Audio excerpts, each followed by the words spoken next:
За сайн байцгаана уу? Та бүхэндээ энэ өдрийн мэндийг хүргэе. Боловсролын тухай ярилцах Ундрал подкастын энэ удаагийн дугаарын зочноор нийслэлийн ерөнхий боловсролын 65 дугаар сургуулийн захирал Монгол Улсын зөвлөх багш Монгол Улсын гавьяат багш Хишигмаа багш маань ирсэн байна. За танд энэ өдрийн мэндийг хүргье. Баярлалаа. Танд ч энэ өдрийн мэндийг хүргье. Бидний урилгыг хүлээн авч хүрэлцэн ирсэнд маш их баярлалаа. За хоёулаа яриагаа эхлэхдээ таны ажлын гараа хаанаас эхэлж исэн бэ? Ямар байгууллагад байсан бэ гэдэг асуултаар эхлэе. За би 1984 онд 10 дугаар анги онц дүнтэй төгсөөд Монгол Улсын их сургуулийн физик математикийн факультетийн физикийн ангид хэлсэн судалсан. Ингээд 1989 онд Монгол Улсын их сургуулийг физикийн багш мэргэжлэр төгссөн. Ажлын анхны гараагаа тухайн үеийн октябрийн оройны 67 дугаар сургуулиас эхэлсэн. 67 дугаар сургууль бол миний амьдралын хувьд бол маш тийм том байр суурийг эзэлдэг. Би 89-өөс 91 онд бол тус сургуульд физикийн багш, мэдээлэл зүйн багшаар ажиллаж байсан. Тухайн үедээ бас 1991 онд сургуулийнхаа анхны 10 дугаар ангийг бас дааж төгсгсөн. За 1991 онд багш нарынхаа бас санал асуулгаар хичээлийн эрхлэгчээр сонгогдож ажилласан. Тэр үед ер нь хамт олонны саналыг харддаг байсан. За ингээд би 1999 оны хүртэл сургуультай бараг 8 жил орчим хичээлийн эрхлэгчээр ажилласан. За 1999 онд манай сургуулийн захирал Монгол Улсын гавьяат багш Шичэр гэж бас сайхан багш маань ирээдүйн цогцлбор сургуулийн ерөнхий захирлаар томилогдсон ажилласан. За ингээд тухайн үедээ бас гайгүй хичээлийн эрхлэгч байсан билүү да. Тэ бас хамт олон маань бас дэмжиж 67 дугаар сургуулийн захирлаар томилогдсон. Тэгээд энэ сургуульдаа бол нийт 21 жил ажилласан. Тэгэхээр би 67 дугаар сургуулийнхаа хамт олонд үргэлж баярлаж талархаж явдаг. 2010 онд Сонгон хайрхан дүүргийн засаг даргын захирамжаар тухайн үед бас нэг 5 захирлыг байгууллагатай олон жил ажилласан гэд сэлгэн ажиллуулах шийдвэрийг гаргасан. Тэгээд засаг даргынхаа захирамжаар 65 дугаар сургуулийн захирлаар томилогдсон ирээд одоо хүртэл тасралтгүй 15 жил ажиллаж байна. Тэгэхээр миний ажил бол үндсэндээ 67, 65 гэсэн 260-таас сургуульд л ажил амьдрал маань гэд сайхан үргэлжилэн байна. Хоёлаа ярианыхаа эхний хэсгээр таны 67 дугаар сургууль дээр буюу 91-ээс 99 оны үе те энэ бол боловсролын үед бас цаг үед бол хэцүү үе байсан гэдэг чинь зах зээлийн нийгэм рүү шилжээд бүгд ороо бусгаас сургууль соёлд сурах нь бараг хэрэгтэй ч юм уу хэрэггүй ч юм уу те айгүй хэцүү үед та ингээд бас яг хичээл эрхлэгчгээд сургуулийн бас яг гол ажлыг нуулж явсан хүний үед яг тэр үед ямар байсан талаараа бид нартай хуваалцвал. За тэр үед бас нэг багш нар яг зах зээл эхлээд ажлаас нэлээд гарч ирсэн. За ганцхан 8-нд явсан. Ингээд бас тухайн үед бол багш нар жоохон тотмог байсан. Гэтэ яг өнөөдрийн шиг бодвол хамаагүй багш нар бол олццтой байсан. За хүүхдүүдийн хувьд эцэг эхийн бас хандлага тийхэн өөрчлөлт ороод хүүхдүүд бас нөгөө 8 дугаар ангид төгсөөд 9 дугаар ангид орох хүүхд бас болтохгүй. Бид нар бас ингээд энэ байдал бол удаан үргэлжлэхгүй. Хэдэн жилийн дараа танд боловсрол чухлаа. Тийм учраас 9 дугаар ангид орж 10 дугаар анги ийм боловсрол эзэмших хэрэгтэй гэдэг зөвлөмжийг өгчээсэн. Тэр миний сэтгэлд яг тодхон байна. Нэг жил 5-8 дугаар анги төгсөөд бид нар 3-9 дугаар анги авах гэсэн чинь ердөө ганцхан 9 дугаар ангид хүүхдүүд орох саналаа өгөөд тэг бид нар 2 дахь анги баг хүчээр шахах хүүхдүүдийг нөгөө 8 дугаар ангийнх нь гэрчлэгээ эднэрийг өгөхгүй байж иж одоо оруулж исэн тийм одоо түүх байгаа. Тэгээд одоо сүүлд бол хүүхдүүд нэрээ одоо 10 дугаар анги төгссөн нь бол миний амьдралын хувьд бол их чухал одоо зүйл байсан. Тэр үед бас сургууль маань ийм бодлого барьсан нь бол биднэрт бас их ач тустай байсан гэд бас одоо бидэнтэй бас уулзахдаа ярьж байсан. Тэгэхээр ер нь нөгөө багшаас илүү хүүхдүүд өөрсдөө суралцах сонирхол аяга бага байсан гэсэн шүү дээ. Тийм. Нэг яг тэр одоо нийгмийн ороо босгаа яг уцраа олохгүй бид нар ч гэсэн одоо энэ ч нийгэм юу болж гинэ гэл нэг л их тийм жоохон сэтгэл төвшөртэй үе байсан. Тэгэл ер нь чигдрэл тэр үед хүүхдүүдийг яаж урамшуулж та хэд мэн хичээлд нь одоо ер нь нийгэм өөрөө аяга ойлгомжгүй шүү дээ, тийм. Тэгээд одоо сүүлийн чинь хүүхдийг идэвхжүүлэхдээ сургуультай хичээлдээ дуртай байлгах гэдэг аргыг аягүй хэрэгжиж шүү дээ. Тэгээд тэр үед бол энэ арга бол бүр хамгийн одоо сонгодог утгаараа ажилласан байх нь шүү дээ, тийм. Тэгэл одоо эцэг эхтэй нь уулзаад ер нь бол одоо танаа хүүхдэд бол сурах бол нөөц бол их байна. Тэгэхээр одоо ингээд сургуулиасаа гарчих юм бол ингээд энэ хүүхдийн ирээдүй бол бас бүрхэг болно. Тэгэхээр зайлшгүй одоо 9 дугаар ангид оруулах хэрэгтэй байна гэдэг. Тэгээ бас тухайн үед боловсролын одоо хэлцээс бас сургуулиудад бол одоо төчний 9 дугаар ангийг аваад тэдэн хүүхдийг сурах гэсэн бас юм тоо бас өгдөг байсан. Тэгээ бид нар тэр тоондоо хүрэх гэж бас их зүтгэж одоо ажилласан да. За баярлалаа. Тэгээд одоо 65 дугаар сургууль дээр очсон юунасаа түүхээс ярив те. Ингээд нэг сургууль дээр нэлээд доктор суршилтаа те соёл бүрэлдсэн байж байгаа 65 дугаар гэж цоо шин сургууль дээр шин соёлтой шин хамт олон дээр очиход таны үндсэн гол барьж явсан зарчим юу вэ те? Ямар сургууль бүтээе гэж ерөн зорж явж байгаа тэр талаас авалцвал. За мэдээж одоо нэг сургуульд 21 жил ажиллаад дараагийн сургуульд ирэхэд бол шин захирлыг бол бүхэл хүн шинэ үдээр л харддаг юм билээ тий. За сургууль маань бол яг бид нар нөгөө 6 сарын 21-нд засаг дараагийн захирамж гараад тэгээд өөрөөсдийнхөө сургууль дээр 5 захирал очсон. Тэгээ намайг очих манай Нярав нэгтлэн хичээлийн эрхлэгч бид нар одоо хөтөж авсан. За хүүхдийн тооны хувьд байрны одоо багтаамжийн хувьд бол манай 67 дугаар сургуулиас бол том байсан. Том байсан. Ер нь бол хийх ажил бол нэлээдгүй их байсан. Тэгээд намар 9 сарын 1-нд одоо хичээл эхлээл сургуулийн чанараа яаж сайжруулах уу, багшаа яаж хөгжүүлэх үү, сургуулийн орчинг одоо яаж бас шинжлэх үү, өөрчлөх үү гэл ер нь нэлээд одоо ажил руу ханцуу шамалж орсон. Гэхдээ хийсэн ажил болгоо маань бол яг тухайн үедээ бол ингээл бэрхшээлтэй, зөрчилтэй бол тулгарч байсан. Шинэ хүн ингээд нэг юу ярих бол ингээд тогтцсон хамт олон дотор ч бас хүлээж авах хүн байна, хүлээж авахгүй хүн байна. Тийм бас нэг хэсэг хүмүүс одоо намайг хүлээж авахгүй миний хийж байгаа ажлыг бас одоо эсэргүүцэх ийм маягтай байсан л да. Тэгээд ер нь нэг жилийн хугацаанд бол ер нь бас амаргүй байсан. Гэхдээ би боловсролын салбарт 21 жил ажилласан, багш хийж үзсэн, хичээлийн эрхлэгч хийжсэн, 11 жил захирал хийсэн. Энэ туршлага бол надад үнэхээр одоо хэрэг болсон. За ингээд нэг жилийн дараа болоход бол хамт олон намайг ойлгож, дэмжиж одоо хэлсэн. За тэгээ нэг 3 жил болоход бол сургууль маань сайхан болсон. Тэг ингээд одоо манай хамт олон нэгэн зорилгын дор нэгдэж чадсан. Бие нэгээ сайхан дэмждэг. За энэ ч утгаараа бид нар бол дүүрэгнээсийнхаа одоо тэргүүний сургуулиар одоо шалгарсан гэд олон амжилттай байдаг. Тэгээ би өнөөдөр бас энэ хамт олноороо бахархдаг.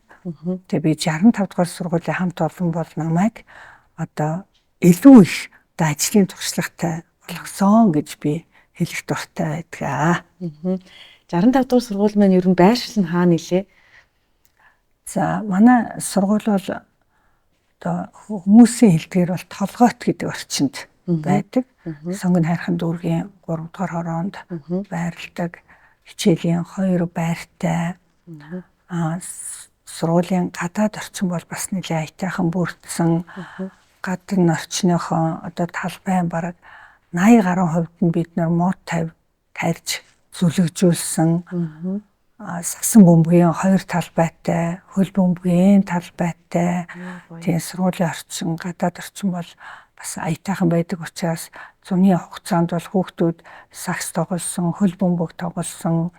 За иргэд бас хүүхдээ салхилуулсан. Одоо тэр авдал бол бас их аятайхан орчинтай ийм сургууль байгаа.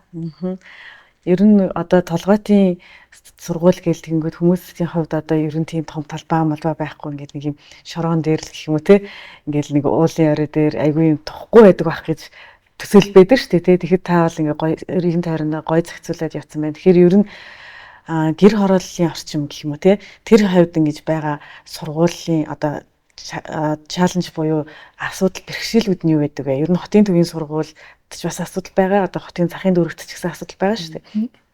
Тэгэхээр нийтлэг ер нь захын дүүрэг дээр гарч ирж байгаа одоо ялангуяа эцэг их талаасаа ч юм уу орчин нийгмийн одоо бодлого талаасаа ч юм уу тулгардаг асуудал нь юу байдаг вэ?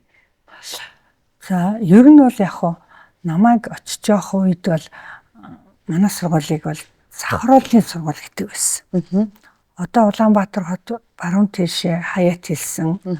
Манай сургууль бол завхруулын сургууль байхаа болсон. Тэгээ бараг л одоо бас гайгүй төвдөө ойрхон сургууль болсон. Нэг үед чинь Улаанбаатар хотын нөгөө хотын төвийн чинь нөгөө ханы материалд бас нүүлгэн шилжүүлнэ. Тэнд одоо нийслэлийн засаг захиргааны байгууллагыг барина гэж одоо нэг юм болоод байлаа. Тэр үед би багш нартай ойр дотны хүмүүстэй ингээд нэг өдөр завхруулын сургуулаа захирал байсан чинь нэг өдөр төвийн хаа бүсийн захирал болчихсон юм байна. Хүний амьдрал чинь баялаг юм а гэж яриад инээлтчихсэн. За ер нь бол яг хуу сургуульд бол бас тодорхой бэрхшээл байна. За яг хуу манай тэр орчин бол жоохон эцэг ийм одоо харилцаа хандлага зарим хүмүүсийн хувьд бол бас жоохон төвөгтэй байдаг. Тий. Сургууль багш нарын үйл ажиллагааг ойлгохгүй, хүүхдийнхаа хичээл сургалтанд анхаарахгүй ийм одоо асуудлууд байна. Гэхдээ яг одоо өнөөдөр бол манай сургууль 2100 хүүхэдтэй. Тэгэх юм бол ер нь нийт эцэг эхийн одоо 80 гаруй хувь нь бол сургуулийг дэмжиж байгаа. За энийг бас одоо юугаар ингэж илэрхийлж гэнэ вэхээр жил үрийн хавар одоо гүйцэтгэлийн үнэлгээний шалгалт явагддаг. Тэгэхээр энэ шалгалтын үеэр эцэг эхчүүдээс сэтгэл ханамжийн судалгаа авдаг. Тэгэхээр манай сургууль бол сүүлийн 3 жил одоо эцэг эхчүүдийн энэ одоо үнэлгээгээр бол бас гайгүй сайн үнэлэгдээд байгаа. За тэгэхээр бид нар бол энийг юу гэж ойлгож байна вэ гэхээр бидний хийж байгаа ажил бол бас эцэг эхийн сэтгэлд одоо нийцэж байна. Энэ утгаараа эцэг эхчүүд маань биднийг бол бас дэмжиж байна гэж ойлгодог. За бас нэг 10% нь бол мэдээж асуудал бол байдаг. Асуудлын гол гогцоо нь одоо юун дээр байдгүй гэхээр харилцаан дээр л байдаг. За мэдээж одоо сургуульд олон одоо янзын шарын шинтэй багш нар ажиллаж байгаа учраас бас харилцаа хандлагын хувьд бол бас асуудал гаргадаг багш бол мэрсэр байна. Тэгэхээр бид нар эцэг эхчүүдтэйгээ аль болох одоо ойлголцох тавьж байгаа асуудлыг аль болох эергээр шийдэх тал дээр бол бас их анхаарч одоо ажилладаг. За сүүлийн одоо жилүүдэд бол харин эцэг эх хүүхдийнхаа сургалтанд анхаарах одоо энэ анхаарал бол бас ер нь сайжирч байгаа. За сургууль маань бол Сонгон хайрхан дүүргийн 36 дугаар хороо 4-р хорооны одоо 100 одоо гудам гэдэг ингээд хамран сургадаг. Тэгээд манай сургууль бол бас хамран сургах тойргийнхоо одоо хөгжлийн бэрхшээлтэй хүүхдүүдээ бас аль болохоос сургуульд хамруулах тал дээр бас анхаарч ажиллаж байгаа.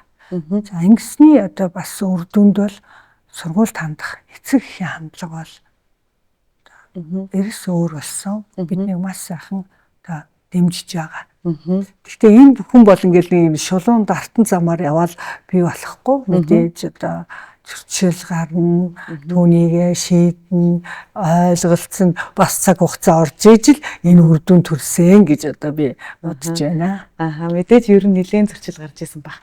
Ер нь таны одоо энэ зөрчил маргаан гарч байгаа шүү дээ. Тэгээ энийг шийдвэрлэх гоё аргаас одоо бүр ингээд нэлээд детальны гэх юм уу те айгу практикл зөвлөмж өгвөл ер нь нийтлэг сургуулиуд дээр чинь эцэг эхтэйгээ ойлголцоход бас нэлээд асуудал гардаг. Ягаад гэхээр эцэг эхчүүд маань өөрсдөө бас өөр хүмүүсүүд те өөр ертөнц цагаа сурагчид бол бас ингээд нэг сургуулийн соёлоор суралцж байгаа хүүхдүүд байдаг бол эцэг эхчүүд бол өөр хүмүүсүүд байдаг учраас ингээд эцэг эхтэйгээ ер нь их ойлголцох байна гэдэг асуудлууд аяг их гардаг шүү дээ. Энэ дээр та ер нь ямар баримталдаг вэ? Эцэг эхчүүдтэйгээ уулзалтууд өдөрлөгүүд хийдэг үү? Эсвэл зөвлөмж зөвлөгөө өгдөг үү? Багшаараа дамжуулж явуулдаг уу? Ер нь яадаг вэ таны хувьд? Ер нь бол эцэг их сургуулийн хамтын үйл ажиллагаа бол тасралтгүй явагдах хэрэгтэй. Тийм. Тэгэхээр бид нэр эцэг их бидний гол зорилго бол хүүхдүүд. Сургууль бол одоо сургалтын байгууллага. Тийм учраас бол одоо чанартай боловсрол хүүхдүүдэд эзэмшүүлнэ гэдэг бол сургуулийн хамгийн гол зүйл. Түүний хажуугаар хүүхдийг одоо төлөвшүүлэх, хөгжүүлэх гэдэг ажлууд байна. Мэдээж эцэг их бол хүүхдээ одоо сургуульд сайн одоо сурах гэсэн, тэ хүмүүжлэлтэй сайн одоо байлгах гэсэн гэд биднээс бол одоо их зүйлийг нэт хүлээдэг. Тэгэхээр зөрчил гараад байгаа учир шалтгаан нь юу ах вэ гэхээр ер нь нөгөө эцэг эхийн одоо тэр хүлээлтэнд хүрч чадахгүй байвал асуудал үүсээд байна уу та гэж одоо ойлгогддог. За багш нарын маань хувьд бол бас хүүхдүүдтэйгээ сайн ажилтдаг. Сайн ажилтдаг. За бид бодны одоо нэг ажлын онцлог бол эцэг эхийн нээлттэй өдрөлгийг зохион байгуулдаг. За өдөрлгөөрөө бол одоо хуучнаар бол одоо сургууль хүмүүжүүлэх лекц гэдэг юм уу тийм ээ ийм одоо лекцийг тогтмол хийдэг. Эцэг эхчүүдийг урьж одоо хичээл суулгадаг. За мөн эцэг эхийн дунд хүүхдтэй нь одоо хамтарсан одоо тийм үнэлгээний шалгалтыг зохион байгуулдаг. Ээж автан зүгтээ. Ээж автан зүгтээ. Энэ бол манай дээр уламжлал болсон. Жишээлбэл 2 дугаар ангид гэхэд л одоо хүрдний баяр гэдэг эцэг эхтэйгээ хамт хийдэг. 1-р ангид гэхэд одоо тайлан туншлагыг эцэг эхтэй хамт зохион байгуулдаг. 3-4-р ангид гэхэд одоо эцэг эхийн нэрэмжид чээж хүчгийн шалгалт, эцэг эхийн нэрэмжид эсээ бичлэгийн одоо уралдаан, эцэг эхийн нэрэмжид одоо олимпиад гэдэг ингээд зохион байгуулдаг. За ахлахангийн одоо хувьд бол эцэг эхчүүдийн оролцуулаад мэргэжил сурталчлах одоо үйл ажиллагааг зохион байгуулдаг. За дунд ангийнхны одоо хувьд бол ялангуяа 6-7, 8 дугаар өсвөр насны хоолны хувьд бол эцэг эхчдэр сурвалж тэр маш сайн анхаарах хэрэгтэй байдаг. За энэ үед нь бас эцэг эхийн зөвлөлөөр дамжуулж хүүхдүүдийн дунд бас сургалтыг дэмжсэн үйл ажиллагаа явуулдаг. Түүнээс гадна одоо ер нь багштай аялах миний үг, эцэг эхтэй аялах миний үг гэсэн хэлцүүлгүүдийг хийдэг. За тэгээд одоо бид нар хэдэн жилийн өмнөөс аудын баярыг хийжсэн. Тэгээд одоо хүүхдүүд ээж одоо аавдаа хэлж чадахгүй байгаа тэр одоо үгээ цагтлаар дамжуулж одоо аавд нь цагтлыг хөрвүүлсэн. Тэг ингээд айл болох одоо гэр бүл дотор байгаа бас асуудлууд байна. Түүнийг бас шийдэхэд бид манай нийгмийн ажилтны зүгээс нийгмийн ажлыг дэмжих бүлгийн зүгээс бас анхаарчил ажилладаг. Тэгээд эцэг эхчүүдээ бас одоо сургууль дээр авчирч уулздаг. Анги нэгдлэр ингээд уулзаж ярилцдаг. За сайн одоо хүүхэд нь одоо сайн байгаа хүүхдүүдийг урамшуулахад бас эцэг эхийн бас оролцуулдаг. Тэгээд ер нь хийж байгаа ажлаа одоо бидний хамгийн одоо ойр дотны үйлчлүүлэгч бол одоо хүүхдүүд тэдний эцэг тэгээд хийж байгаа ажлаа аль болох тэдэнд ойлгуулъя гэдэг ийм гол зорилгыг бол одоо бид нар тавьж ажилладаг. За ингэсний үр дүнд бол одоо сүүлийн жилүүдэд бол эцэг эхийн одоо тэр гомдол бол одоо эрс багассан. За яг хөө бас амьдралын болохоор мессер комплект нь тэр нь бол яг бас нэг мөнгө төгрөг авлаа барьлаа гэсэн юм байна. Тэгэхээр бид нар бол аль болох одоо эцэг эхчүүд тийм одоо юу гэдэг шахалт харамт учруулахгүйгээр одоо үйл ажиллагаа явуулахаа бол хичээдэг. Тэгээд эцэг эхчүүд маань харин одоо бидний үйл ажиллагааг бол их сайн одоо дэмжиж байгаа. За яг хөө 105-ны эцэг эхчүүдийн хувьд бол бас багш нарыг үл хүндэтгэх тийм ээ багш нарыг бас ойлгохгүй байх ангид ирсэн багш нартай одоо зөв бус харьцах түүнээс болоод бас залуу багш нар ангид даахаас одоо төгшөөх за бүр тэр байтугай одоо боли багшийн шигээс одоо боли гэж төгшөөх ийм одоо асуудлууд бол бас мэрсийг гарна. Бид нар багш нартай бол сайн хэлдэг. Энэ бол одоо төр зүрийн одоо бэрхшээлээ. Чи одоо нэг 5 жил ажиллажхад даанда энэ асуудлаа шийдэх юм чадвартай болноо. Тэгэд ингээд зөвлөдөг. Тэгээд бас залуу багш нараа ахмад одоо туршлагатай багш нарт халамжлан хүмүүжүүлж бас тэр багш нар нь залуучуудаа зааж тусалж дэмжиж одоо өгдөг. Тэгэхээр сургуулийн маань үйл ажиллагааны одоо хамгийн гол зүйл бол одоо багш нар энэ ажлыг хийж байгаа. Тэгээд багш нараа их сайхан дэмжих тал дээр бол бас сургуулийн удирдлага бол их анхаарч ажилладаг. Ер нь багш нарын эцэгчүүдэд зориулсан олон арга хэмжээ хийж штэ. Тэгвэл эцэгхийн оролцоо ер нь нэмэгдэхэд сургалтын үр дүн дээр өөрчлөлт гарч байгаа юм шиг танд ажиглагддаг. Ер нь тэрэн дээр бас та нэг юм гоё жишээ яриул тий. Яг ингээд эцэгчүүдийг ингээд сайн оролцуулсан чинь ийм үр дүн сургалтын дээр гарч ирсэн. Эсвэл одоо ийм арга хэмжээ хийсэн чинь хүүхдүүдийн хандлаганд өөрчлөлт орсон гэдэг юм уу тий. Тийм жишээ гоё дурдвал. Хүүхдүүдийн одоо том бахархал бол гэр бүл. Тэгээ бид нар эцэг эхийн нээлттэй өдрөлгөөрөө эцэг эхийн зөвлөлтөөгөө хамтраад ээж аавуудын мэргэжил сурталчлах ажлыг бас зохион байгуулдаг. Тухайлх юм бол тухайн ангид одоо багш мэргэжилтэй одоо эцэг эхчүүд байвал ирээд одоо бас нэг сайхан өөрийнхөө мэргэжлийн онцлогийг ярих. За эмнэлгийн салбарын хүн байвал ирээд бас одоо зөвлөмж өгөх. За тэгээд одоо юу гэдгийг тээврийн мэргэжилтэй хүн байвал одоо машин одоо жолоодоход юуг анхаарах вэ? Одоо тэгээ ер нь инженер хүн байвал одоо хичээлээ багаас нь одоо ямар хичээлүүдээр төлхөө анхаарах уу гэл ингээл мэргэжлийн онцлогийг одоо сурталчилсан ажлыг хийдэг. Тэгэхээр хүүхдүүд нөгөө манай аав ирсэн, ээж ирсэн, манай ангийнханд ингэж ярьсан гэд ингээд бас аав ээжээрээ одоо бахархдаг. За дараагийн одоо зүйл нь бол миний гэрүүлсэн эссе бичлэг бичүүлдэг. Тэгээд бас түүнийг одоо анги дотор нь хүүхдүүд сайхан уншиж өгч тий тэгэхээр хүүхдүүд эдний гэрүүлийн онцлог нь юм байдаг юм байна гэд нөгөө хүүхдийг бас арай илүү ойлгох одоо ийм хандлага гардаг. За дараагийн дугаарт нь бол бас ангид одоо байгаа хүүхдүүд амьдрал баян юм чинь бас асуудал тулгарсан үед нь анги хамт олноороо бас туслах, дэмжих ийм ажлыг бол манай анги удирдсан багш нар зохион байгуулдаг. За ер нь хүүхэд бол нөгөө сургууль дээр нэг сэтгэл дүүрэн байвал асуудалд одоо ер нь ордгүй юм байна л гэж ойлгоод байгаа. Тэгэхээр тэр сэтгэл дүүрэн байх ажлыг одоо сургуулийн удирдлага багш нарын хамт олон одоо зохион байгуулдаг. Тэгээд одоо хичээлээ таслаад байдаг. Бас хичээл жоохон сонирхолгүй хүүхдүүд байвал та нар ер нь юу хүсэж гинүү гэд бас уулзч одоо ярилцлага хийдэг. Манай нийгмийн ажилтан бол энэ тал дээр бол бас нэлээд одоо туршлагатсан. Тэгээд одоо ядаж нөгөө хүүхдүүдээ нэг 2 цаг заалан тоглуулах тийм ээ ажлыг бас зохион байгуулдаг. За сүүлийн 3 жилийн хугацаанд бол бид нар сургууль дээр зохион байгуулагдсан уралдаан тэмцээнд одоо идэвхтэй оролцсон ангиудыг заалан тоглох ихээр шагнадаг байхгүй юу. Тэгэнгүүт тэрэнд их дуртай. Тэгэл нөгөө ангиараа багштайгаа ээж аавуудтайгаа ингээд тоглохоор хүүхдүүд маш их одоо хөөрч баярлж байдаг. Тэгэхээр нэг зүйлийг бол бас нэлээд анхаардаг. Тэр нь юу гэхээр нэг ангийн нэг юмд оролцсон нэг идэвхтэй хүүхдүүд байгаад байдаг тийм. Тэднийг голж оруулахаас илүүтэй ер нь бүгдийг хамруулах гэдэг ийм бодлогыг бол бас барьдаг. Тэгээд нэг одоо сүүлийн жилүүдэд үе тэнгийн одоо дарамт дээрлэхэлтийн тухай яриад байна шүү дээ.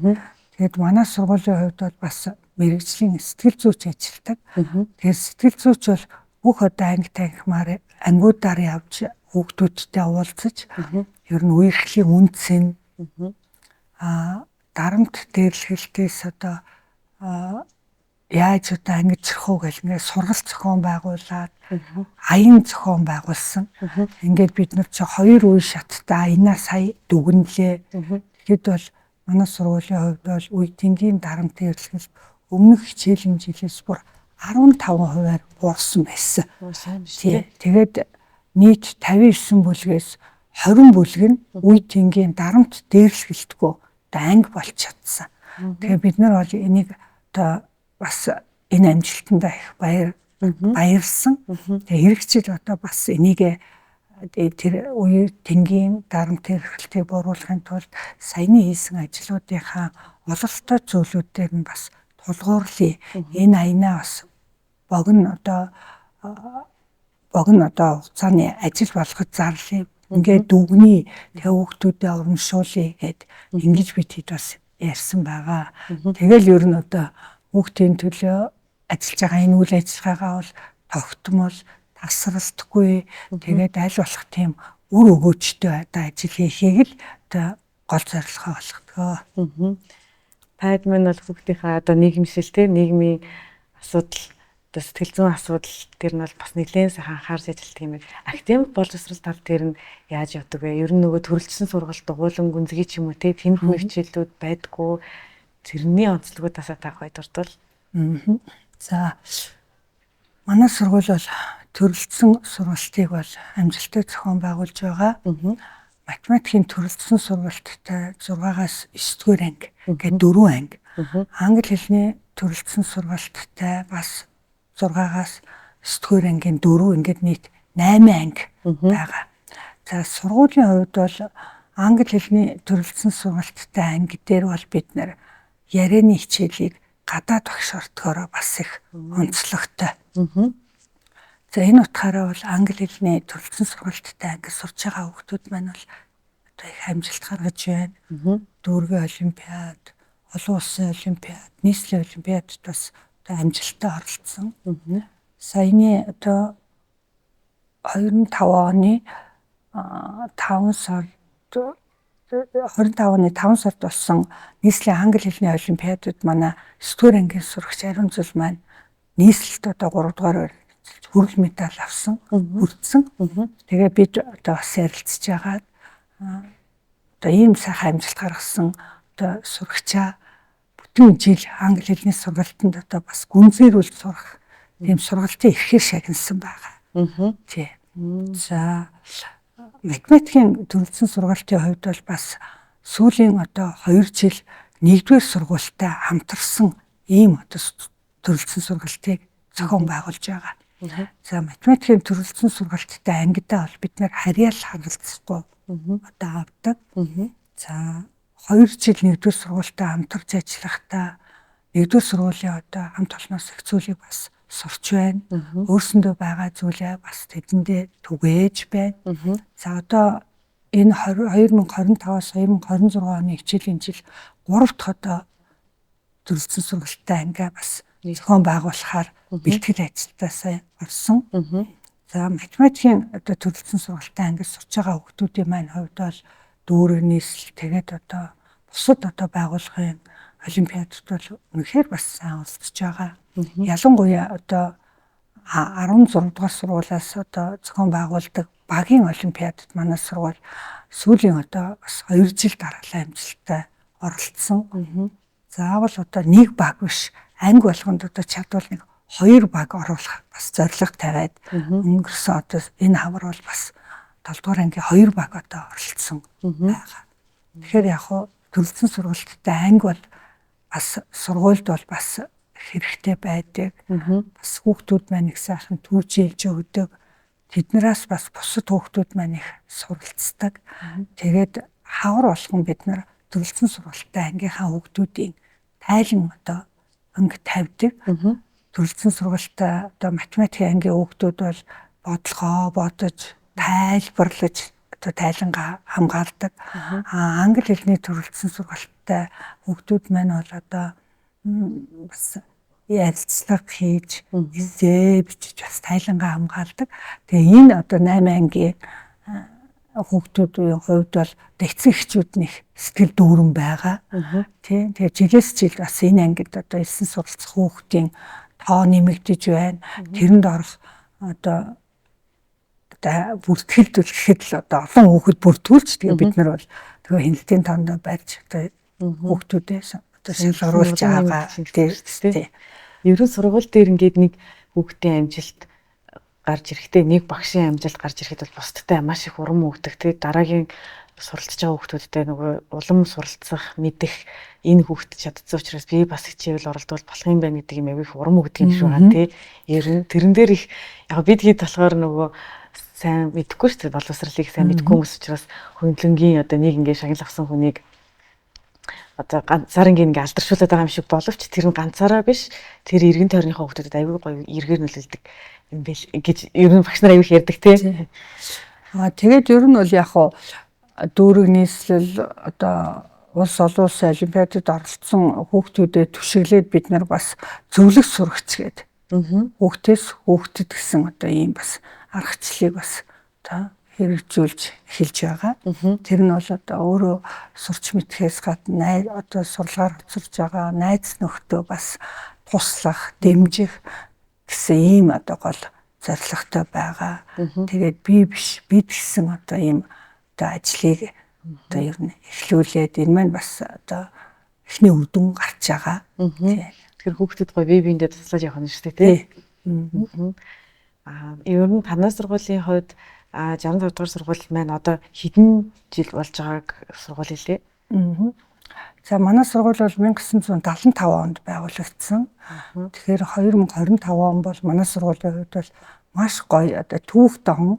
Учир нь бол сургуулийн маань 50 жил одоо 10 сард одоо болох гэж байна. Сая бид 4 сард миний сургууль 50 жил гэсэн одоо 200 одоо хүүхэд 100 багш орсон одоо ийм гала тоглолтыг 2 өдрийн амжилттай зохион байгуулсан.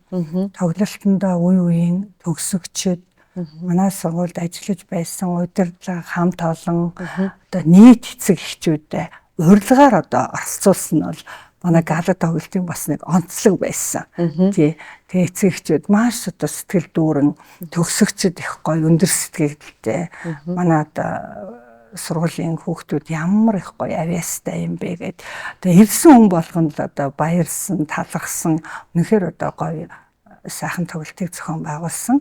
Тэгээд сургуулийн маань найралдуу бол өнгөрсөн жил зохион байгуулагдсан одоо Лувсан шаргууны нэрмжид одоо найралдууны улсын 30 дахь хуралдаанд тэргүүн байр эзэлж одоо Гран При шагналыг хүртсэн ийм одоо хамтлаг байгаа. Өдөрцөн багш нь Наран цэцэг гэдэг одоо мундаг одоо багштай. Тэгэхээр энэ бол одоо бидний бас нэг гоё бахархал байгаа. Та хэд ер нь хичнээн төрлийн дугуйлан хичээлдэг байна. Найрал хөгжим бас байх шиг байна тий. Найрал хөгжмийн дугуйлан өөр ямар дугуйлан секцүүд байгаа юм? За ер нь бол сургалтын үйл ажиллагааг дэмжсэн хүүхд хөгжүүлэх чиглэлээр бол за найрал дууны дугуйлан явж байна. Үндэсний хөгжмийн дугуйлан явж байна. За багангийн одоо сурагчдад бол даралтад хөгжим за даралтад хөгжим явж байна. Даралт хөгжмийн дугуйлан хичээлж байна. Ба бишгүүр хөгжим тий. За тэгээд спортын одоо сагсан бөмбөг, волейбол, за тэгээ хөнгөн атлетик гэд. За бас сургуулийн нэг онцлог бол манайх бадминтоны спортыг бол нэлээд сайн хөгжүүлсэн. Тэг бадминтон бол одоо олон хүүхэд тоглож байна.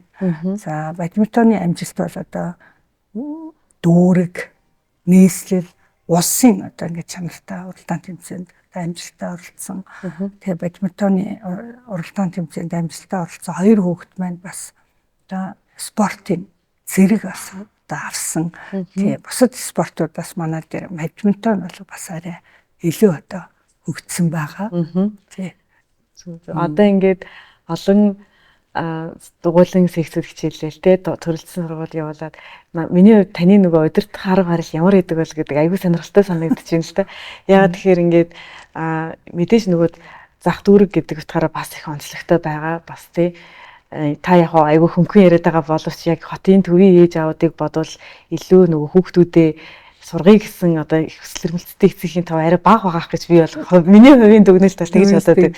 Тийм тэгэнгүүт та ингээд ерөөсөө ярихтай гоё ингээд айгүй амархан юм шиг те. Гэтэ хэцүү байсан. Гэтэ амархан ингээд яриад байгаа. Тэгэхээр энэ алганы ард та яг ямар одоо юм зарчмыг баримталж явж байна те. Ингээд ер нь нийтлэг манай монголчуудын хувьд ч гэсэн би бол яг өөрөө бас очиж үзег болохоор сайн мэдэхгүй байна. Гэхдээ нийтлэг яаж юм хэр зах дүүргүүдэд ингээд ерөөсө боловсрал байхгүй ч юм шиг те. Тэнд ингээд үр хөвгтөө ерөөсө хайхардгүй ч юм шиг ингээд нэг юм арай өөр тустай ертөнц ч юм шиг те. Тэгэл одоо ижид орон энтер гэж ярихлаар чинь тэнд ерөөсө хөвгтөд цагаа өнгөрөх нөхцөл ямар ч боломжтой сурч хөгжих ямар ч боломж байхгүй хахад ийм бүтээж ингээд ярингууд таны ярьж байгаагаас сонсохоор тэнд ингээд хөвгтөд бүр амар гоё заалан дээр талбай дээр амар олон төрлийн дугуулан секцэнд хамрагдаал гадаад багштай англи хэл үзээд гэдэг. Надад бол бүр айгүй сонирхолтой тийм сонирхолтой санагдаад байгаа байхгүй. Тэгэхээр та энэ бүхний яаж бүтээж зохицлооч явж гэн тий таны ингээд бас баримталж байгаа зарчим энэ бүхний бүтээхэд одоо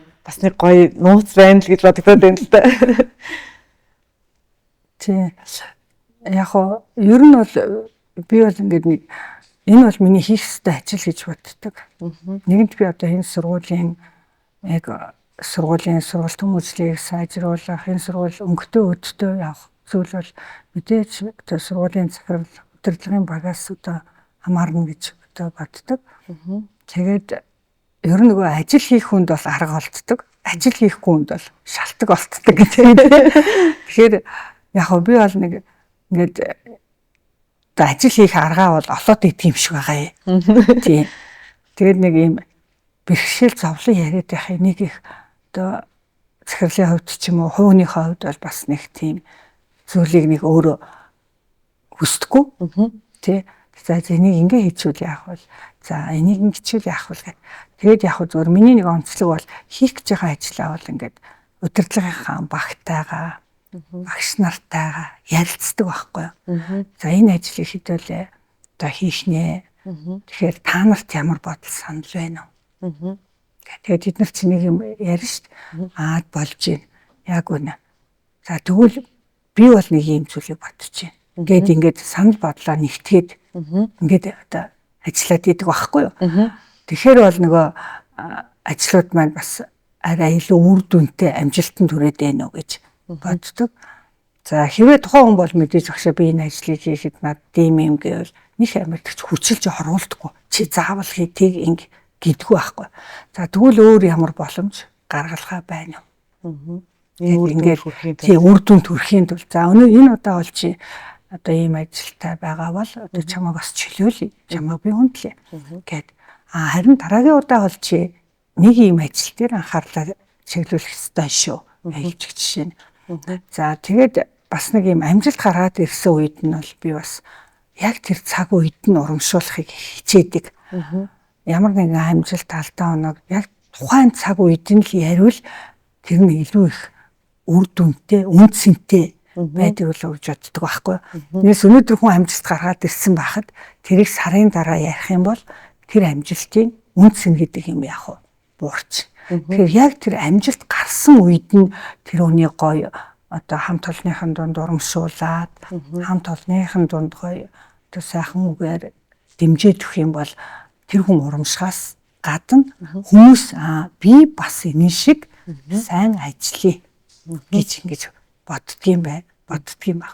Хариуцлага одоо алдсан тохиолдолд яг тухайн үед нь түүнээс одоо нэг хүн хариуцлага алдсныг сарын дараа ярих юм бол тэр шал утгагүй юм байна гэж боддог байхгүй. Тэгэхээр нэг тийм арга бас энэ амжилтанд нөлөөлдөг юм болоо. За тэгээд бас удирдлагын багтайгаа их сайн ойлголцдог.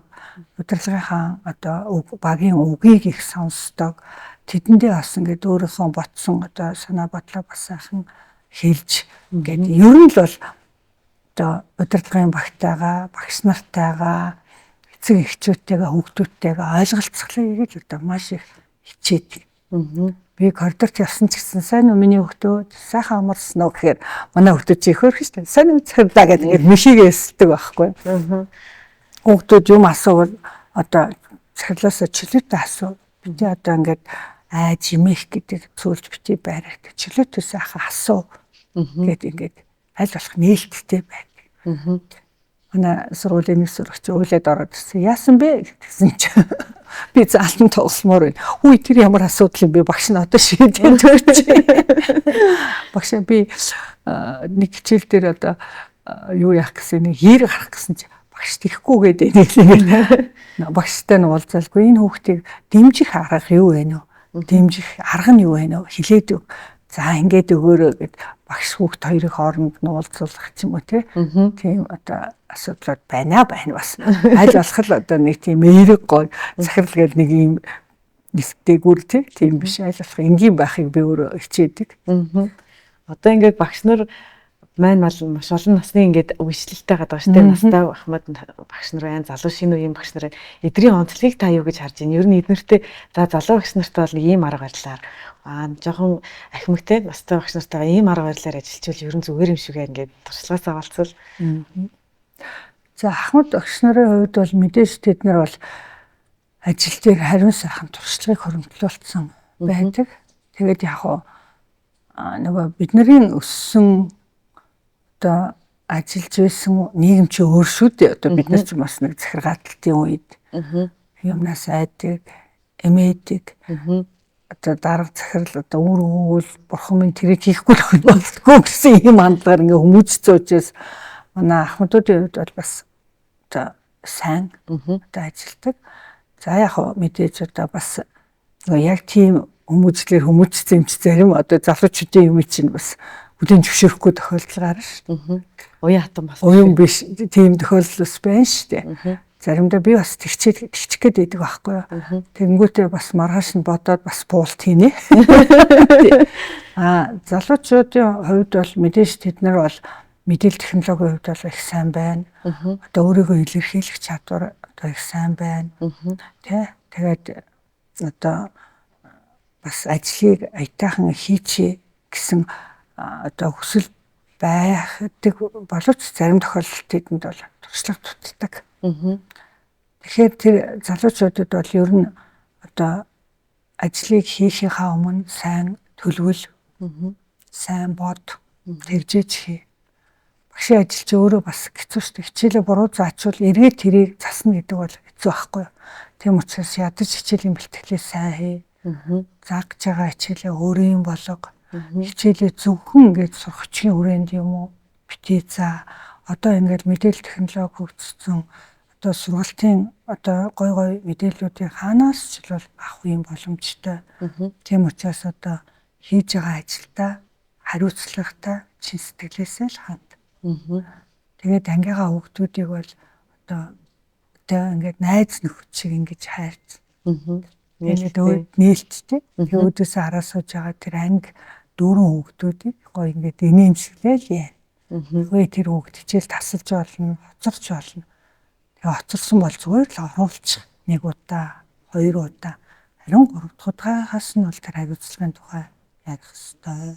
Гэл ингээл зоологч нартаа бас зааж хэлнэ. Тийм тэгээд манай дээр чинь зөргөн төрдгээд залуугч нарын бас тийм олон нийтийн байгууллага байдаг. Тэд нар маань бол бас үйл ажиллагаагаараа тулгамдж байгаа асуудлаас гаргаж ирээд сургуулийн тойд захиралт, өсөд удирдлагууд танилцуулдаг. Тэн дээр нь бид нар бас ярилцдаг. Залуугч нар хоорондоо ингээд одоо клуб болцсон. Тэгээд тэн дээр одоо хамтарч ажиллах, асуудлаа шийдэх, за хамтаараа хөгжих, за тэгээ хөрхөн уралдаан тэмцээн зохион байгуулах ийм ажлуудыг бол одоо хийгээд бас хэлсэн байгаа. Гоё юм байна тий. Одоо залуу багш нар энэ одоо тэр юун дээрээ сургалтын дээрээ ахмад багш нар нь бас туршлага хуваалцаад сургалтын дээр явуулах хөгжил нь явж ийн гэсэн үг шүү дээ. намар чи одоо бид нар ингээл ахмад багш нартай залуу багш нараа хүлээлгэж өгтөө зөв гэрээ байгуулаад хадаг бариад ингээд бас ёслол хүндэтгэлтэй энэ үйл ажиллагаагаа хийн штэ. Тэгэхээр бол энэ миний халамжлалын хүмүүжүүлэгч багш, энэ миний одоо халамжилж байгаа залуу багш гэдэг ингээд одоо бас нэг хандлага нь хүртэл өөр болно шүү дээ. Албан ёсоор хүлээлгээд өгчөө. Тэгэхгүй ингээд чи энэ багш чамайг хариуцна гэвэл тэгэл нэг тэгэхээр нэг бас нэг хандлага талаасаа бол бид нар бас тийм ажлыг зохион байгуулсан. Тэгвэл бас бие биенийг айгуу гоё ойлгоод техникийн онцлогийг ойлгоо. Тэгээ нэг ахмад багш маань тэтгэвртэй одоо гарахад гавьяаны амралтанд гарахад залуу багш нь бас гоё хүндэтгэл үзүүлээд ингээд нэг ажлыг зөв эхэлчих юм бол цаашаа ингээд нөгөө нэг зөв юмнууд нэх олон болоод идэх юм байна. Тийм байна. Тийм. Тэгэхээр нөгөө ямар нэгэн юмыг анханаас нь зөв одоо эхлүүлнэ гэдэг бол маш чухал. Тэр ажлыг одоо ер нь хийх үхээр ер нь сургуулийн захирал удирдлагууд л одоо хийх юм байна л гэж одоо ойлгоод байгаа шүү дээ. Хүүхдүүдийн онцлог ямар юм таны бодлоор? Өмнө нь бүр ингээл танд бол одоо айгүй олон жилийн туршлага шүү дээ. Бүр анх таныг багш болж авах үеийн хүүхдүүдийн онцлог те. Ингээл шилжилтийн үеуд одоо сүүлийн хүүхдүүд ямар юм? Одоо үеийн хүүхдүүдийн чинь бас шүүмжтэй зарим хүмүүс хандаад байгаа шүү дээ те. Тэрэн дээр таны бодол ямар гэдэг вэ? 1989 онд их сургуулиуд төгсөөл 67 дугаар сургуульд одоо багш болол 23 настай залуухан багш очлоо шүү дээ. Тэр чинь залуу багш хичээл дээр чи хүүхдүүд өөмөлдөн шүү дээ. Тэгээ нөгөө нийгэм нь өөрөө бас нэлээд захиргаатай юм байсан. Тэгэл яадгийг одоо ингээл нэг зөхиод авах юм уу ийм юмнууд байлаа шүү дээ. Тэглээгээд нэг тэр хүүхд ч юм болдгоо эцэгхэн ч юм болдгоо. Тэгэл яг хуу одоо ингээл явцдаг л байсан. Тэгэл хүүхдүүдээс хичээл таслан. Гэхдээ тэр үеийн хүүхдүүд чинь бас жоохон аймхад ба шүү дээ. Ингээл тэгээ нэг цахил махал дуудаал ингээл айд ингээл байсан. Тэгэл хөрхий тэгэл хүүхдийн буруу чи бодоод голд өнгөрдөг багш нар чинь тэгэл багш нар зөв хүүхдүүд буруу ч юм шиг ингээл явцдаг байсан. Тий. Дунд үед бол ер нь бол хүүхдүүд чинь бас арай өөр болоод нэг тийм бие даасан өөрийнхөө үзэл бодлыг хэлдэг барьдаг болол одоо шал өөрсдөө хүүхдүүд бол чөлөөтэй. Багш таны одоо хийж байгаа ажил бол надад таалагдахгүй байна. Тийм байна. Тэгэхээр одоо бол ер нь бол багш нар ер нь яах ёстой гэхээр хүүхдтэйгээ их сайн ойлголцох, уян хатан байх, хүүхдийг хүлээн зөвшөөрнө. Одоо нэг хүлээн зөвшөөрөх гэдэг юмд бол бас бид нар одоо бас би бол одоо жишээлбэл суралцж штэ тий. Уучин бол энийг хийх гэсэн бол яг хийлэгдэг байсан штэ. Одоо бол тэр хүүхэд одоо хийх сонирхолгүй байвал за тэгвэл багш нь өөр хүүхдээр хийлгэж гэх юм уу. Ингээд бас нэг хүлээн зөвшөөрөх, уян хатан байх шаардлага бол зайлшгүй гацарж байгаа байхгүй. Гэхдээ одооны хүүхдүүдийн нэг гоё давуу тал нь юу гэхээр тийм мэдээлэл авах боломж их байна штэ. Тий. Зөв талаас нь одоо сайхан мэдээлэл авах боломж байна.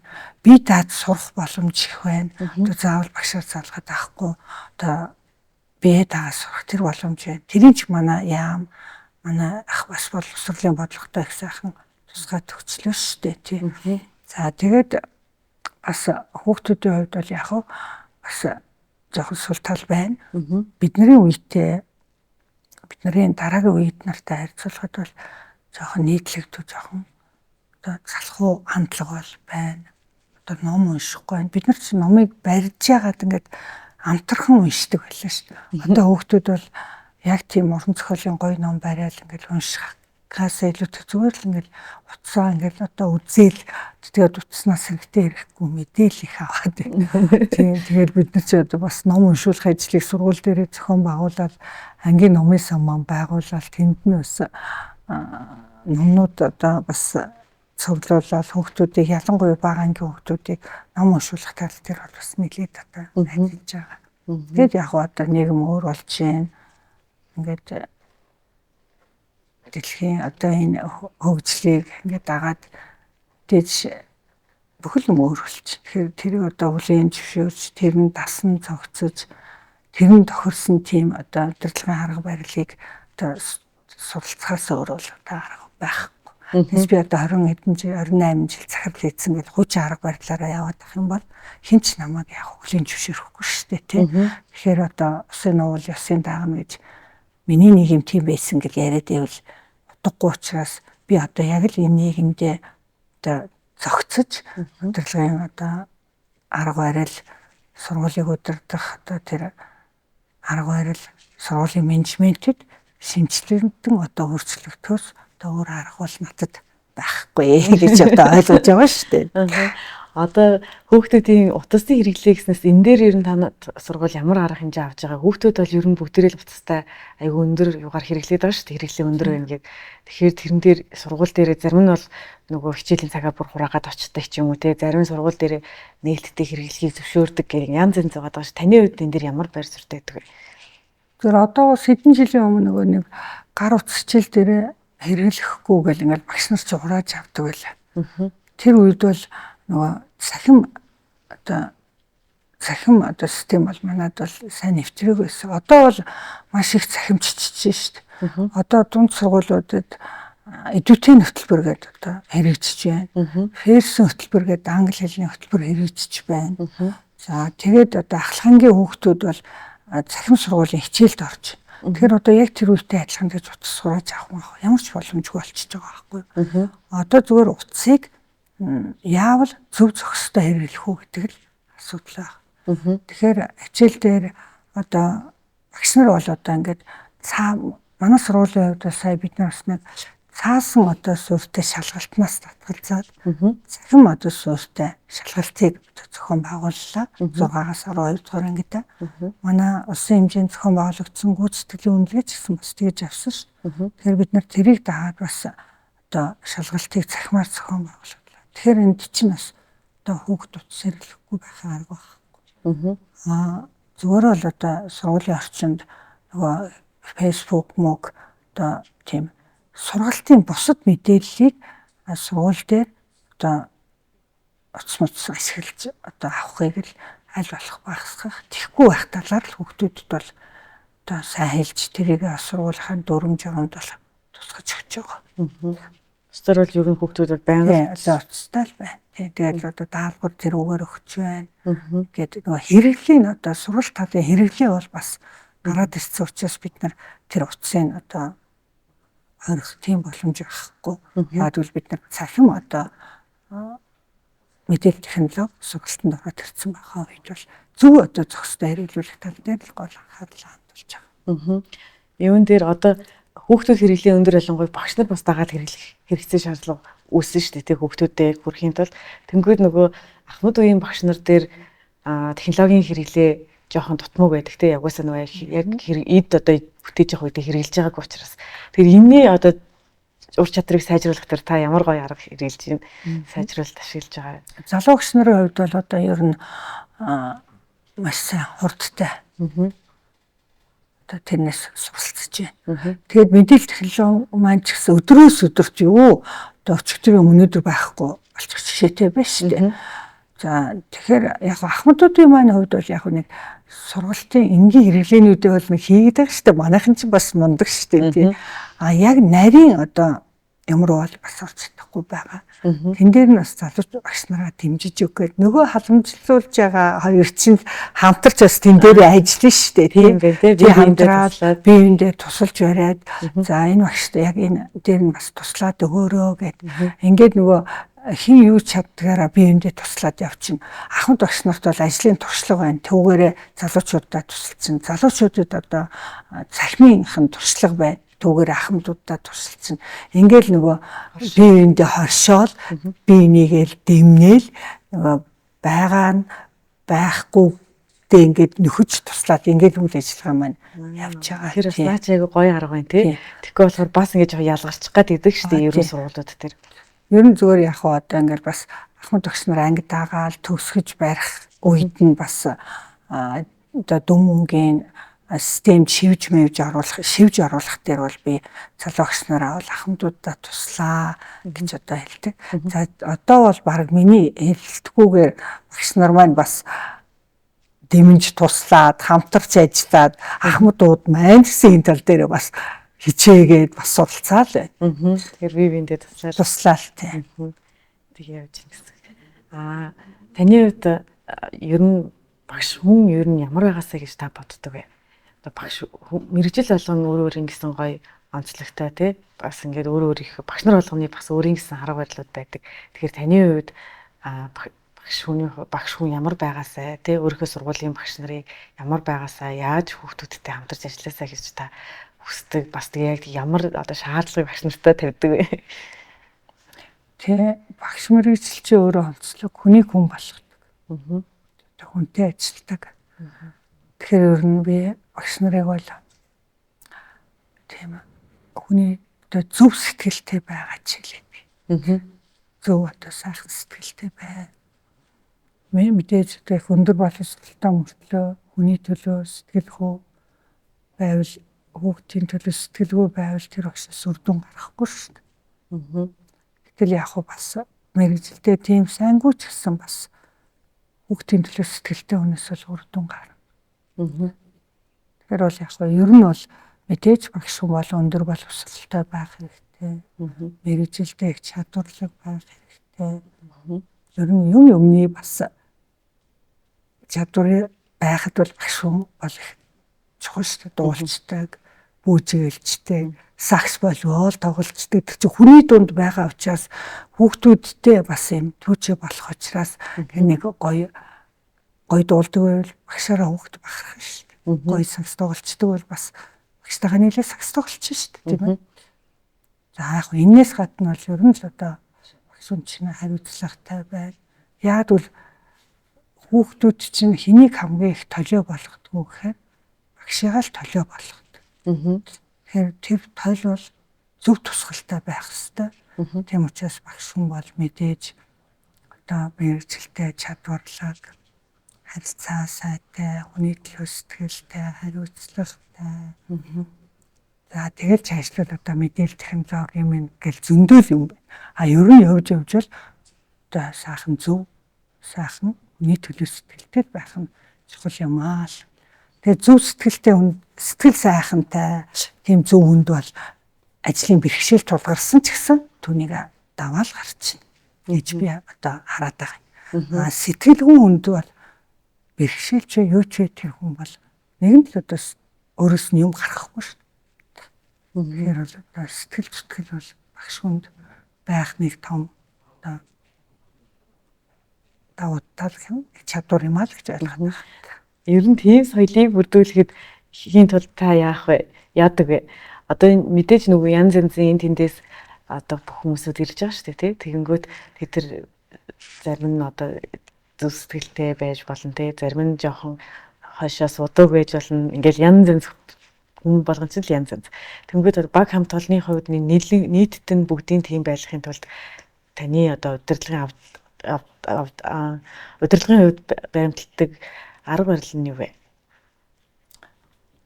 Зүгээр нэг ингээд олон жил ажилласан энэ өндөрлөөс ингээд харахад бол тухайн сургуулийн хамт олон одоо тийм ажилсаг хөдөлмөрч байвал гаднаас одоо орж ирсэн зүгээр тэ нэг жоохон жишээ авъя л да. Залхуудуу багш ороод ирлээ гэхэд бол тэр хамт олон дотор ороод тэр хүн бол хандлагаа өөрчилдөг. Магадгүй гаднаас бүр мундаг багш ирээ, сайн багш ирээ. Тэр хамт олон нэг тийм урсгалаараа тэгэл явдаг бол тэр орж ирсэн багш сайн байсан ч гэсэн яг л тэр урсгалд уусчдаг. Тэгэхээр би хамт олноо хэлдэг. Манай хамт олон сайн байвал гаднаас орж ирсэн хүнийг хүн болоход тавьчихна.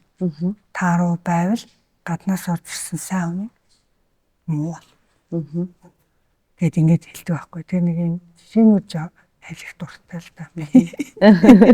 Тийм тэгээд яг сүүлийн үед бол ер нь хувь хүн өөрлөгөө их анхаарах хэрэгтэй. Хувь хүний өөрийн төлөвшлийн асуудал бас их чухал байна. Тийм өөрөө их сайхан төлөвшсөн тийм үнтэй ажиллахад бол их гоё урамтай.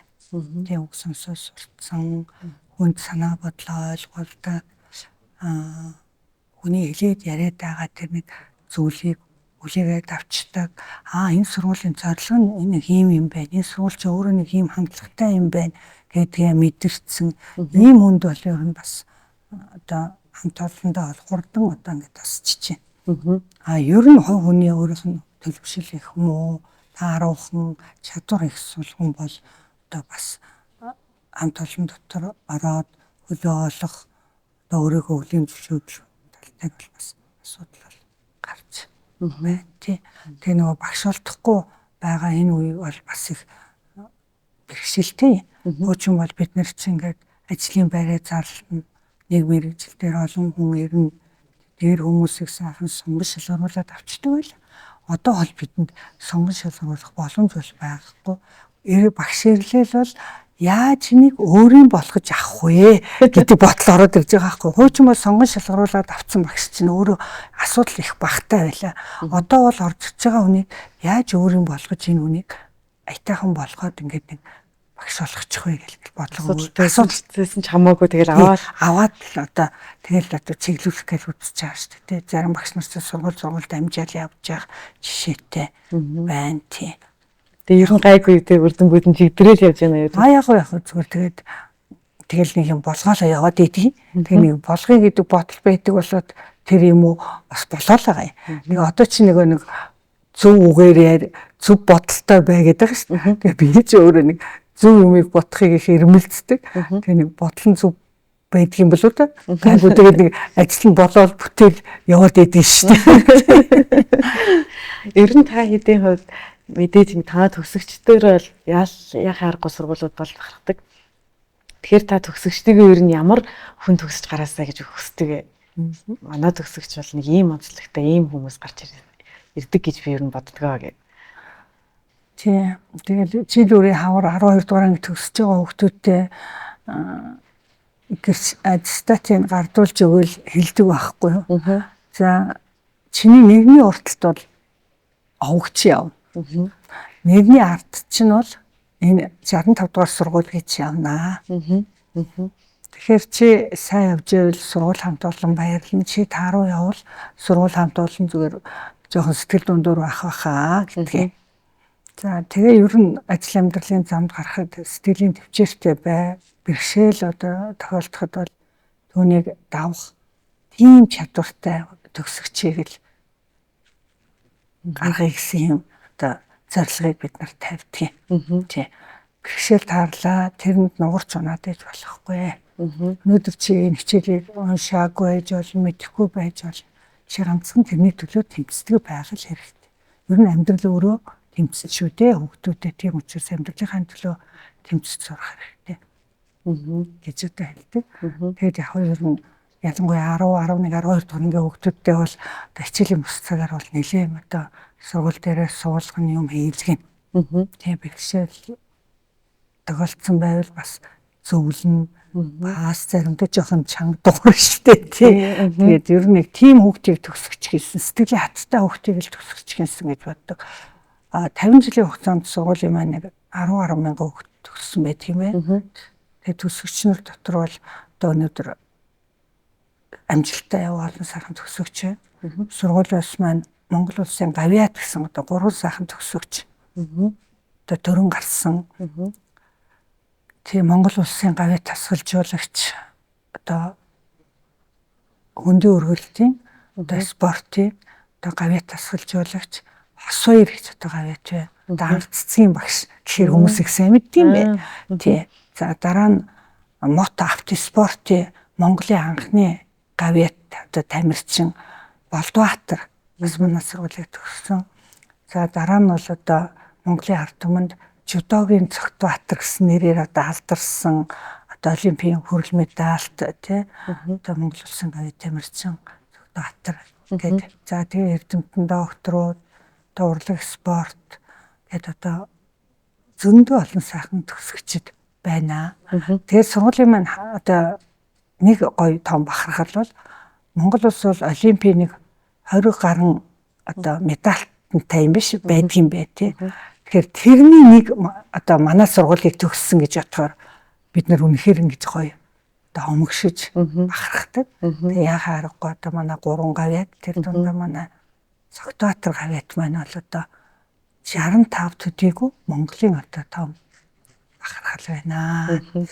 Яхаа аргагүй бас асуудлыг төвчээрээр давж туулдаг. Би төгсөж яхаа арга гарч ирцгээч тий. Аха. За хоёулынх нь яриа ерөнхийдөө одоо ингээд дуусах тийшээ хандж байна. Тэгээ би таныг ярианыхаа төгсгөлд энэ боловсролын салбарт ажиллаж байгаас бусад сургуулийнхаа удирдлагуудаа, сургуулийн менежер, багш нартаа тий энэ боловсролын салбарт ажиллаж байгаа бүх хүмүүсүүдэд зориулаад гоё уриалга хэлээч гэж хүсэж байна. Сургууль гэдэг бол том айл хамт олон. Тэгэхээр тэр сургуульд ажиллаж байгаа хүн бүхэн одоо гоё тийм сэтгэл дүүрэн байх. Байвал одоо сургууль илүү гоё болов гэж боддог. Тэгэхээр сургуулийн удирдлагууд бол багш нараа хамт олон хайрладаг байх хэрэгтэй. Тэднийхээ үгийг сайн сонсдог байх хэрэгтэй. Хаяа бас тэднээс гоё халуун шүүмжлэл сонсцохоор бас гоё шүү дээ. Тэгэхээр тийм одоо байх бас тэгээд хөлийн зөвшөөрөл суралцах. Тэгээд ер нь сургууль хамт олон нөгөө монголчууд эвтэй бол хүчтэй гэдэг шиг байгууллага хамт олон эвтэй л бол хүчтэй байдаг. Тэгээд манай зүгээр дүүргийн сургуулиудын хувьд бол бүгдөө нэг юм гоё ураа төвшүүлж ажилладаг байхгүй юу? Амжилт бол хамтын одоо хүч, хамтын үнч, амжилтын үндэс гэлмэл гоё ураанууд төвшүүлдэг. Тэгэхээр ер нь ямар нэгэн гоё тийм утга учиртай өөдрөг тийм сайхан ураа бол хамт олныг бол нэгтгэж чаддаг. Тэр урайнд одоо хамт олон нэгдэж зорилгоо сайхан одоо биелүүлэхийн төлөө бол хичээж зүтгэдэг. Боловсролын байгууллага өөрөө хүнийг одоо гоё төлөвшүүлдэг, хүнийг гоё хүн болгож чаддаг ийм сайхан одоо байгаа салбар тий. Тэгээ боловсролд ажилласан хүн бүхэн бол дандаа юм гоё өөдрөг байдаг. Тэгээд манай одоо Монголын олон мянган багш нар бол өөрсдийнхөө мэргэжлэр дандаа бахархдаг, шавнараараа дандаа бахархдаг, өөрөөрөө дандаа бахархдаг. Тэгээд ер нь одоо ахмадууд маань хэлдэг ш.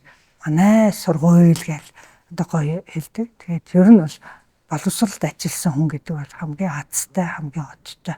Тэгэхээр боловсролын систем бол үнэхээр гоё ийм систем гэж би боддог. Би ч гэсэн одоо 36 жил тасралтгүй ажиллаж Монгол улсын зөвлөх багш, Монгол улсын гавьяа тогшуудаа болсон маань бол мэдээ сайхан хамт олон мянган хүүхдүүд, эцэг хамт ажиллаж байсан одоо мэрэгжил нэгтэй хүмүүс юм аа. Тийм тусалцаа гэж одоо бодож явдаг.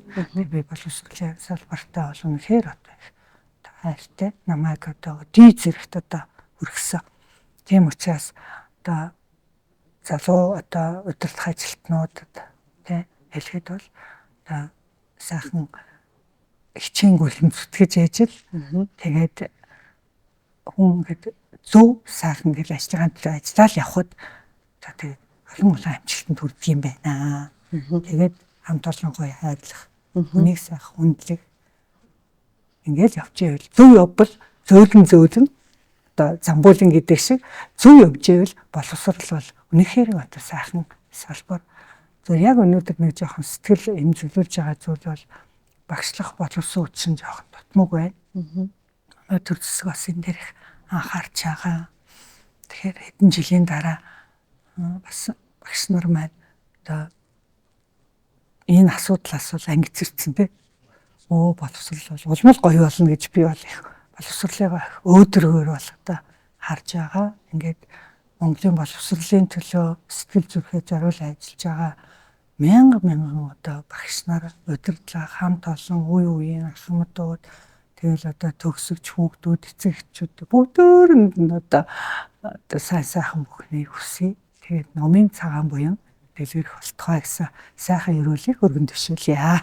За маш их баярлалаа. Бидний урилгыг хүлээн авч хүрэлцэн ирсэнд бас их баярлалаа. Тэгээд өөрийнхөө туршлагаасаа бидэнтэй харамгүй хаалцсан танд маш их баярлалаа. Тэгээд таны цаашдын ажил амьдралд өндрөөс өндөр амжилтыг хүсье. Мөн сургуулийнх нь түүх 50 жилийн аминдыг бас хүргье. За баярлалаа. Та бүхэндээ ч гэсэн ажлын амжилтыг хүсье. Тэгээд боловсролын төлөө ажиллаж байгаа олон сайхан захирлуудыг бас энэ одоо сайхан подкастнда урьж оролцуулж тэдний арга туршлагыг бас түгээн дэлгэрүүл тэдэнд бас энэ сайхан урам зориг өгөх энэ ажилд амжилт хүсье. Баярлалаа. Энэ болохоор Майдрын Буудаа гэдэг гурилаага. За энэ маань болохоор эх орны маань хөрсөнд ургасан царийн төрөйгээр хийсэн Япон технологиор хийсэн юм бүхэл бүрийн гурилаага. Тэгээд энийг танд оролцсон баярлалаа гэдэг. За гэлээ. За.